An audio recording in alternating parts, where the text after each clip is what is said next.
හිතවතුනි ඔබට මේ පේන්න තියෙන්නේ මොනවද කළු පාටට? මේ තියෙන්නේ පස්. මේක බිමකද තියෙන්නේ? බිමක නෙමෙයි.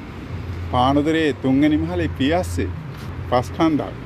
දැන් මේ පසු අස්වනු වගාවේ පස් ටික මම ජීවාණුහරණය කිරීම සඳහා අවුවේ වේලනවා.